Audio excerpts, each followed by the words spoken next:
Walk through here. Are you good on audio? She said you might want audio. If you're gonna talk, let's put this right. Wow, that's fancy. There. I haven't seen that before.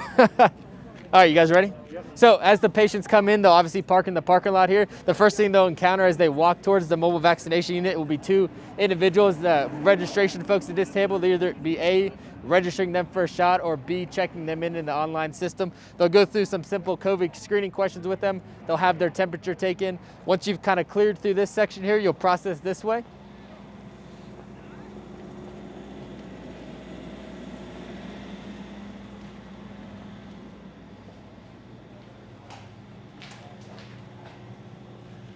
As we're entering through here, we're in the first, what we call the wing of the trailer. There are two wings, one on each side, and that's where the patients will spend most of their time. We're in the vaccination wing right now. So as you can see, there are 6 tables set up in here, which means we can accommodate 6 vaccinators to do 6 shots at a time to really increase our throughput and the number of shots that we do per site in this unit per day. So after you receive your shot in here, that is the only thing you're doing in here. You'll continue to progress out this way.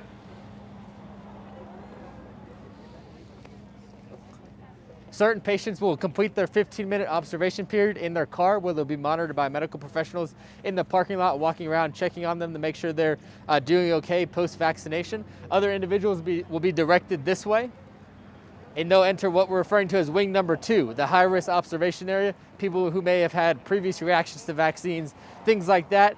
They'll spend their 30-minute waiting period in wing number 2, where a provider will be monitoring them closely in case they have some type of adverse reaction.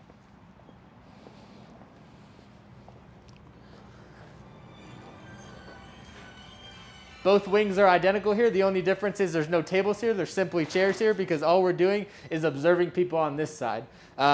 Each unit on the outside is heated and cooled, so we know the Nevada weather could be snowy, could be 100 degrees. We want to make it as enjoyable for the patients and the providers that are working those long hours, 12 to 14-hour days in these units. So we went ahead and put heat and cool units for the outside as well as the inside. So that's really the areas the patients will be in. They don't enter the trailer. Inside the trailer is just employees, specifically the vaccination preppers, pharmacists, and folks with those types of titles. So we'll walk inside.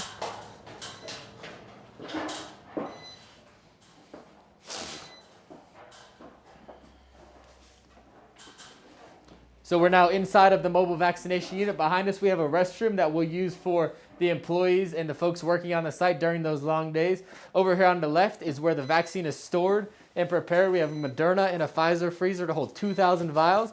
We have a J&J refrigerator, a temporary one now. The new one's coming in this afternoon. That'll hold 1,600 vials of J&J, which equates to 8,000 shots of Johnson & Johnson, with several work and preparation areas, lots of storage spaces for syringes, needles, alcohol prep pads, things like that. We have these vaccine pass-through windows, so as the preparers prepare the vaccine, they'll simply put a bin on this window and the folks on the outside will grab it from the outside. That keeps us from going up and down the stairs constantly. If the weather's bad outside, you have to do a complete circle to get in this side, so they can just pass the vaccine and anything else they may need through the windows.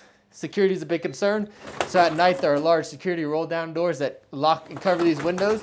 If anybody were trying to breach into the trailer, they would A, have to get through the on-site security at night, and then B, try to get through roll-up doors. In the back here, we just have what we're referring to as a personal space. Someone needs to change a pair of pants if they get dirty, something like that. They have a door, they have privacy.